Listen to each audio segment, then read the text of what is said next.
What about Christian Wakeford, the Labour MP for Bury South, who defected from the Conservatives earlier this year over Partygate and losing confidence in Boris Johnson, thinks about it? Let's ask him. He joins me now on the line. What's your reaction to this news, Mr. Wakeford? Hi, Adam. I think really it's one of sorrow, but not really surprised. I think we all saw this coming from a mile away. And I think the sorrow is that it's taken so many lies and so many weeks to get to something that we've all expected. But in that time, we've had, the view of politicians and politics be dragged through the gutter by a prime minister that's probably lied to himself, but certainly lied to Parliament and certainly lied to the country time after time after time.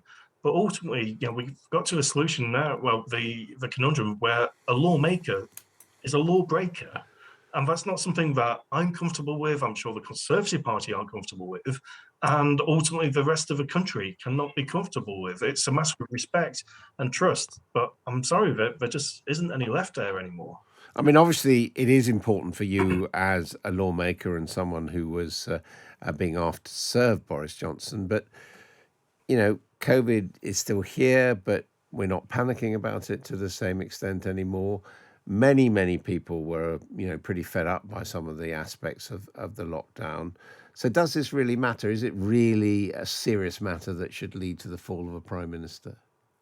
It absolutely matters. It's not. It's not a case of, well, it's a trivial case, we can just, be quiet and let it go away. It's not going to go away because it has been a matter of trust.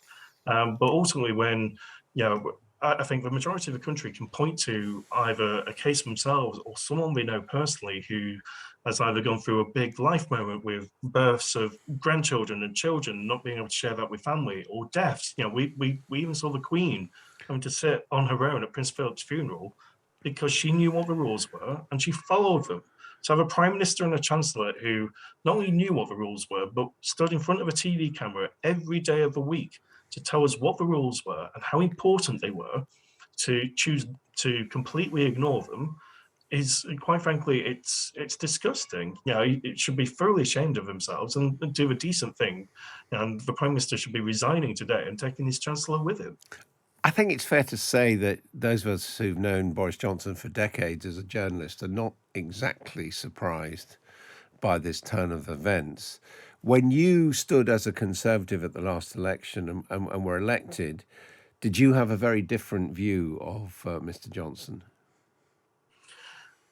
I think a lot of the country had a different view, and I think for all the anti-establishment kind of characteristics he exhibited at the time and why people wanted to vote for him, and there were many reasons people voted for Boris, and it wasn't just for Boris. There was a lot of anti-Corbyn, there was a lot of Brexit.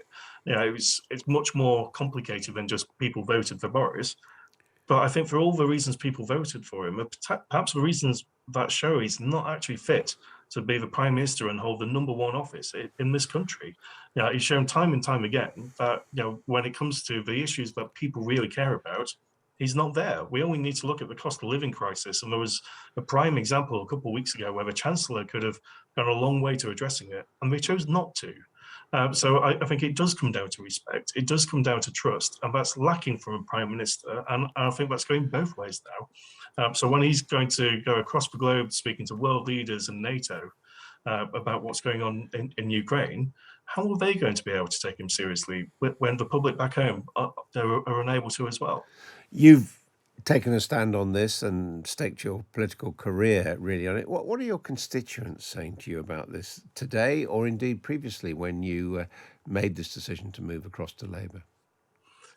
I mean, there are some who just think it's a storm in a teacup.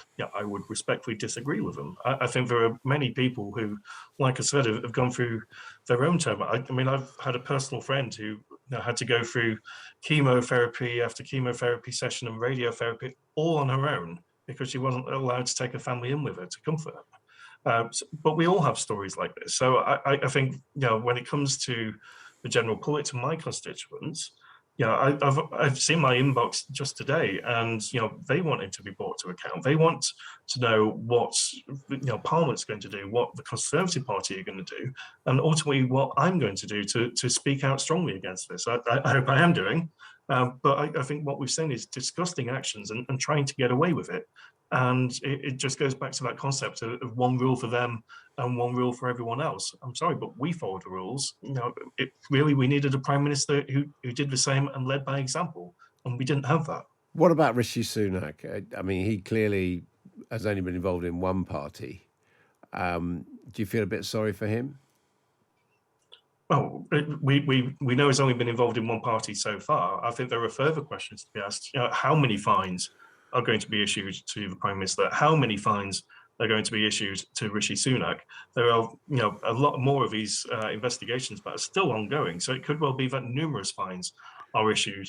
Ultimately, he walked into a room where there's birthday cakes, alcohol, and singing. I'm sorry, but that's not a work event.